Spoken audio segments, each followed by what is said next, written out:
Matthew chapter 18. Just then the disciples approached Yeshua and asked, "Who is the greatest in the kingdom of the heavens?" Yeshua caught a child and had him stand among them. Then he said, "I am certain that unless you change your course and become like little children, you will never enter the kingdom of the heavens. Those who humble themselves like this little child are the greatest in the kingdom of the heavens.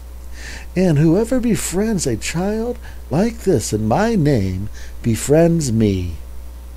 But if anyone causes one of these little ones who believe in me to be ensnared, it would be better for them to be plunged into the depth of the sea with an ass-powered millstone hung around their neck. I pity the world because of its snares.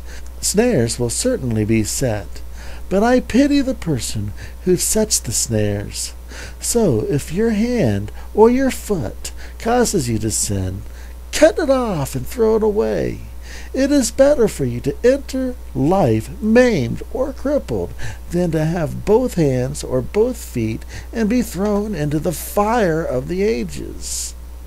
And if your eye causes you to sin, rip it out and throw it away, because it is better for you to enter eternal life with one eye than to have both eyes and be thrown into the fire of Gehenna.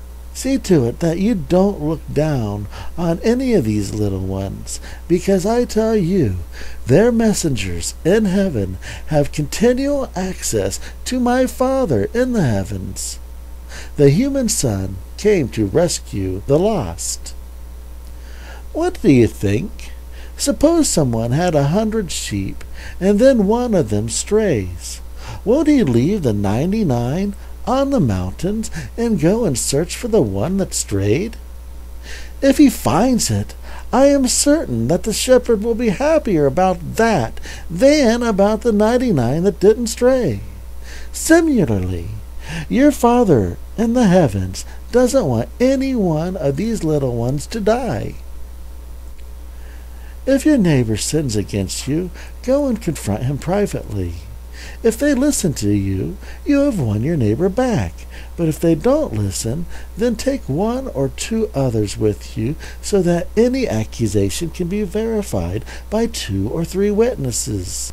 If the person ignores them, tell it to your Jewish assembly. If they ignore the assembly as well, regard them just as you would a heathen or a tax extractor. I assure you that whatever you forbid on earth will have been forbidden in heaven, and whatever you permit on earth will have been permitted in heaven. Further, I am certain that if 2 of you agree on earth about anything that you request, it will be done for you by my Father in the heavens, because where 2 or 3 have assembled together in my name, I am among them. This is when Cephas approached him and asked, "Master, if my neighbor sins against me, how many times must I disregard it? As many as 7 times?"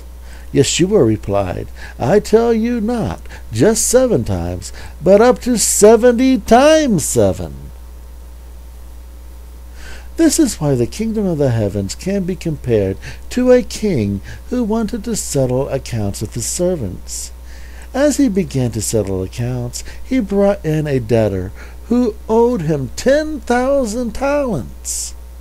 But he didn't have the means to repay. So his master had him sold, as well as his wife and his children, and everything he owned to repay the debt. So the servant fell to the ground and bowing before him said, 'Have patience with me, and I will repay everything back.'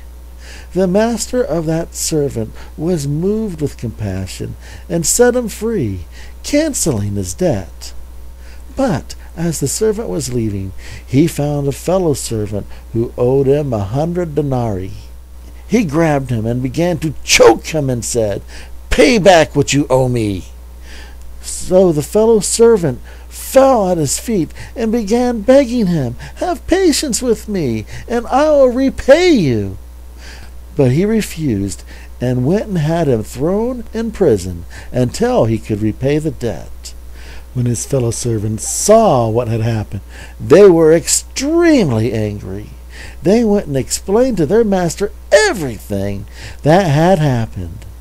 Then his master sent for him and said, "You wicked servant, I canceled your entire debt because you begged me.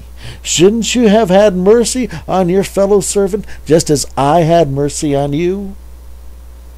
Then his master became greatly incensed and handed him over to the jailer/torturers until he could repay the entire debt. My Father in the heavenly realm will treat each of you the same way unless you endeavor to disregard your neighbor's shortcomings.